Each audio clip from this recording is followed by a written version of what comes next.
जयंत बेटा, अपने शुरू में पढ़े थे, अपने पहला पाठ पढ़ लिया था इनका प्रेमचंद के बाद में जो दूसरा पाठ था राहुल सांकृत्यायन का, वो आपके पाठ्यक्रम से हटा दिया है। तीसरा पाठ श्याम नारायण दुबे हमने पढ़ लिया है।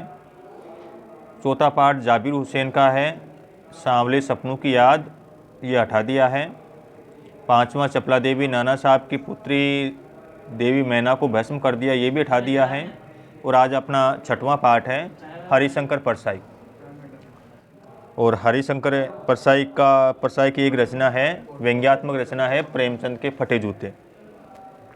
तो सबसे पहले इनका परिचय देख लेते हैं हरिशंकर परसाई का। हरिशंकर परसाई का जन्म 1922 में मध्य प्रदेश के होशंगाबाद जिले के जमानी गांव में हुआ था। नागपुर विश्वविद्यालय से एमए करने के बाद कुछ दिनों तक अध्यापन किया, पढ़ाने का काम किया। सन 1947 से स्वतंत्र लेखन करने लग गए। जबलपुर से वसुधा नामक पत्रिका निकाली। कौन सी पत्रिका निकाली? वसुधा पत्रिका, जिसका हिंदी संसार में काफ़ी जिसकी सराहना हुई है। और 1995 ईस्वी में इनका निधन हो गया। इनकी प्रमुख रचनाएं हैं, इनकी कहानियों में है, देखो, हंसते हैं रोते हैं और जैसे उनके दिन फिरे। इनके उपन्यास हैं रानी नागपनी की कहानी और तट की खोज। इनके निबंधात्मक संग्रह हैं तब की बात और थी, भूत के पांव पीछे, बेईमानी की परत, पगडंडियों का जमाना, सदाचार का तावीज, शिकायत मुझे भी है और अंत में। इनकी व्यंग्यात्मक रचनाएं हैं वैष्णव की फिसलन, तिरछी रेखाएं, ठिठुरता हुआ गणतंत्र, विकलांग श्रद्धा का दौर आदि हैं। भारतीय जीवन के पाखंड, भ्रष्टाचार, अंतर्विरोधी, बेईमानी आदि पर उनके अनेक व्यंग्य लेखों ने शोषण के विरुद्ध साहित्य की भूमिका का निर्वहन किया है। उनका व्यंग्य लेखन परिवर्तन की चेतना पैदा करता है। कोरे हास्य से अलग ये व्यंग्य आदर्श के पक्ष में अपनी उपस्थिति दर्ज कराता है। सामाजिक, राजनीतिक और धार्मिक पाखंड पर लिखे उनके व्यंग्यों ने व्यंग्य साहित्य के मानकों का निर्माण किया। परसाई जी बोलचाल की सामान्य भाषा का प्रयोग करते हैं, किंतु रचना के अनूठेपन के कारण उनकी भाषा की मारक क्षमता बहुत अधिक बढ़ जाती है। इनके जो बाण हैं वो व्यंग्य के बाण हैं और व्यंग्य के बाणों के द्वारा ही वो अपनी रचनाओं में लोगों के अंदर चेतना जगाने का वो काम किया करते हैं। यहाँ पर उनका एक व्यंग्यात्मक निबंध है प्रेमचंद के फटे जूते। शीर्षक निबंध में परसाई जी ने प्रेमचंद के व्यक्तित्व की सादगी के साथ एक रचनाकार की अंतर्भेदी सामाजिक दृष्टि का विवेचन करते हुए आज की दिखावे की प्रवृत्ति और अवसरवादिता पर व्यंग्य किया है। कि प्रेमचंद, जिनको उपन्यास सम्राट कहा जाता है, कहानी सम्राट कहा जाता है, और इतने बड़े लेखक, कहानीकार और उपन्यासकार होने के बाद भी उनके अंदर दिखावे की प्रवृत्ति बिल्कुल भी नहीं है। उनके जूते कैसे हैं? फटे हुए जूते हैं। लेकिन आज की हमारी जो वर्तमान संस्कृति है वो दिखावे की संस्कृति हो गई है। व्यक्ति के पास कुछ नहीं होता, लेकिन फिर भी वह बहुत कुछ दिखाने का प्रयास करता है। इसी के ऊपर व्यंग्य इस निबंध के अंदर किया गया है। लेखक कह रहा है कि प्रेमचंद का एक चित्र मेरे सामने है। पत्नी के साथ फोटो खिंचा रहे हैं। उस चित्र में सिर पर किसी मोटे कपड़े की टोपी है, कुर्ता और धोती पहने हैं, कनपट्टी चिपकी हुई है, गाल चिपके हुए हैं, गालों की हड्डियां उभर आई हैं, पर घनी मूछें चेहरों को भरा पूरा बतला रही हैं। मूछें बड़ी बड़ी हैं।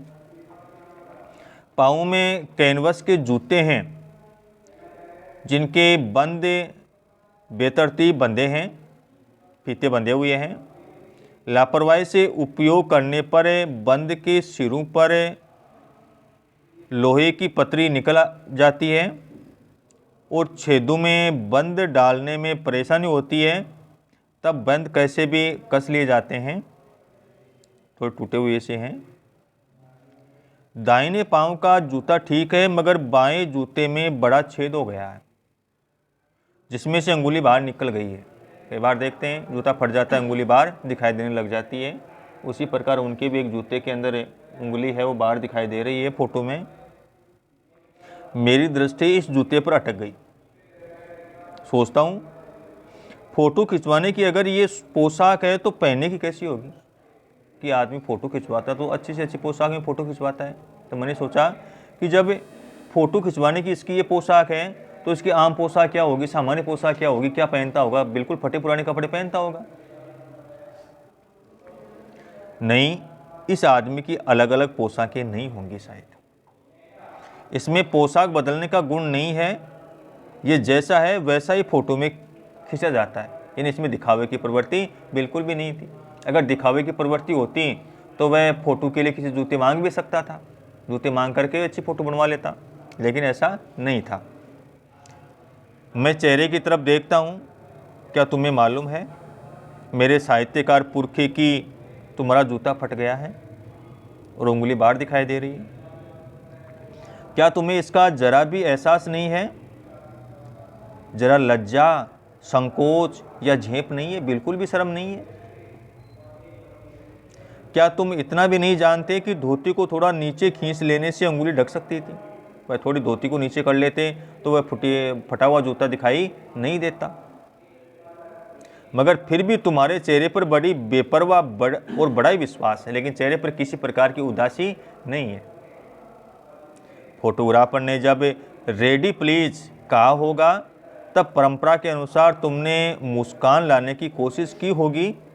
दर्द के गहरे कुएं के तल में कहीं पड़ी मुस्कान को धीरे धीरे खींचकर ऊपर निकाल रहे होंगे कि बीच में ही क्लिक करके फोटोग्राफर ने थैंक यू कह दिया होगा, बीच में आपकी फ़ोटो खींच दी गई होगी। अर्थात आप उनके चेहरे पर भी इतनी अधिक प्रसन्नता नहीं थी।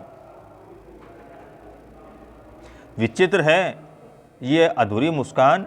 ये मुस्कान नहीं, इसमें उपहास है, इसमें व्यंग्य है। किनके ऊपर व्यंग्य किया गया है? ये कैसा आदमी है जो खुद तो फटे जूते पहने फ़ोटो खिंचा रहा है पर किसी पर हंस भी रहा है। फ़ोटो भी खिंचा रहा है और उसके चेहरे को देख करके ऐसा लगता है कि मानो किसी के ऊपर हंस भी रहा है, व्यंग्य भी कर रहा है। फ़ोटो ही खिंचाना था तो ठीक जूते पहन लेते या नहीं खिंचाते फ़ोटो।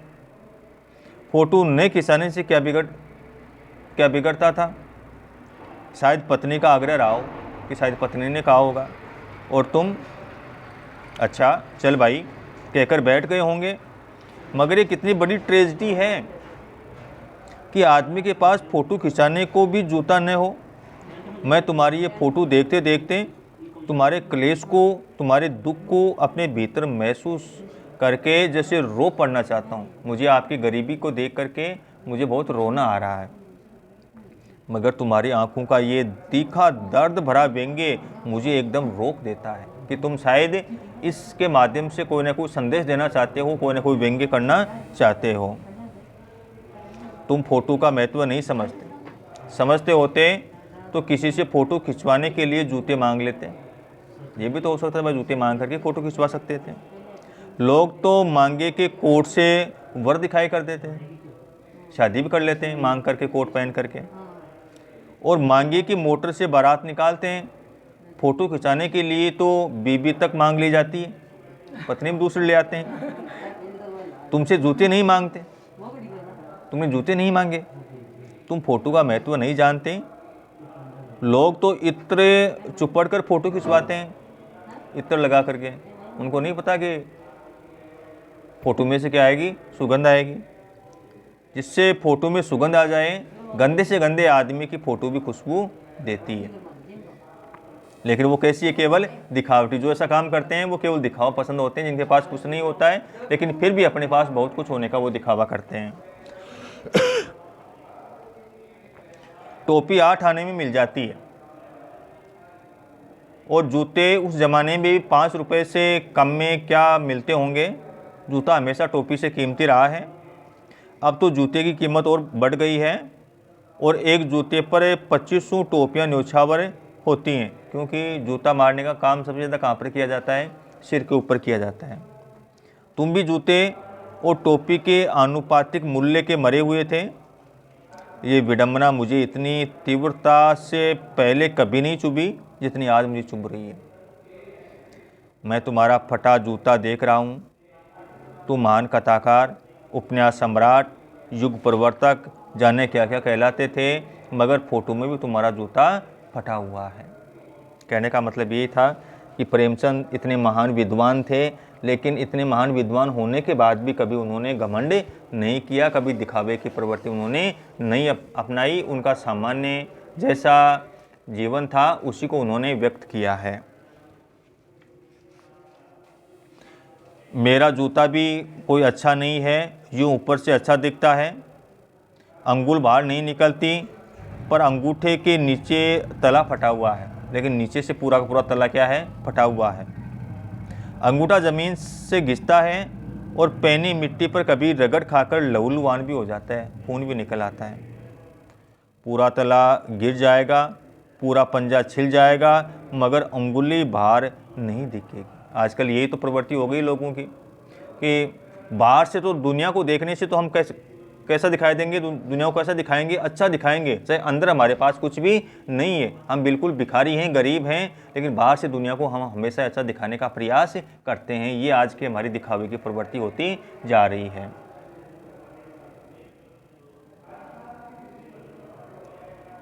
तुम्हारी उंगली दिखती है पर पांव सुरक्षित है, मेरी उंगली ढकी है पर पंजा नीचे से घिस रहा है।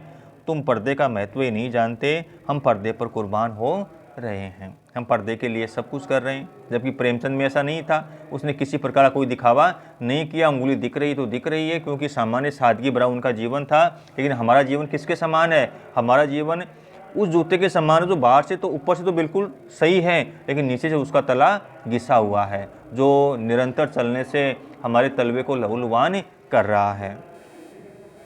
कि हम बाहरी चकाचौंध में फंस करके आज दिखावे की प्रवृत्ति के प्रति अधिक आकर्षित होते जा रहे हैं। तुम फटा जूता बड़े ठाठ से पहने हो, मैं ऐसे नहीं पहन सकता। फ़ोटो तो ज़िंदगी भर इस तरह नहीं खिंचाऊँ, चाहे कोई जीवनी बिना फ़ोटो के ही छाप दे। तुम्हारी ये व्यंग्य मुस्कान मेरे हौसले पस्त कर देती है। क्या मतलब है इसका? कौन सी मुस्कान है ये? क्या होरी का गोदान हो गया? क्या पूस की रात में नीलगाय हल्कू का खेत चर गई? ये इनकी रचनाएं हैं। गोदान का उपन्यास है, पूस की रात इनकी कहानी है। क्या सुजान भगत का लड़का मर गया क्योंकि डॉक्टर क्लब छोड़ करके नहीं आ सकते थे? ये इनकी जितनी भी कहानियां हैं, उपन्यास हैं, उनमें गरीब तबके के लोग हैं, उन्हीं को स्थान दिया गया है। नहीं, मुझे लगता है माधो औरत के कफन के चंदे की शराब पी गया, वही मुस्कान मालूम होते हैं। मैं तुम्हारा जूता फिर देखता हूँ कैसे फट गया। मेरी जनता के लेखक, तुम क्या बहुत चक्कर काटते रहे? क्या बनिए के तकादे से बचने के लिए मील 2 मील का चक्कर लगाकर घर लौटते हो? चक्कर लगाने से जूता फटता नहीं है, घिस जाता है। कुम्मन दास का जूता भी फतेहपुर सीकरी आने जाने में घिस गया था, राजाओं के दरबार में आने जाने से घिस गया था। उसे बड़ा पछतावा हुआ। उसने कहा था, आवत जात पनैया घिस गई, बिसर गयो हरि नाम। कि आते जाते इस प्रकार से मेरी पैर का जूता था वो घिस गया और मैं हरि के नाम को भी भूल गया। और ऐसे बुलाकर देने वालों के लिए कहा था, जिनके देखे दुख उपजत है तिनको करबो परे सलाम। कि जिनको देख करके दुख उत्पन्न होता है, करुणा उत्पन्न होती है, उनको सलाम करना चाहिए। चलने से जूता घिसता है, फटता नहीं है। तुम्हारा जूता कैसे फट गया?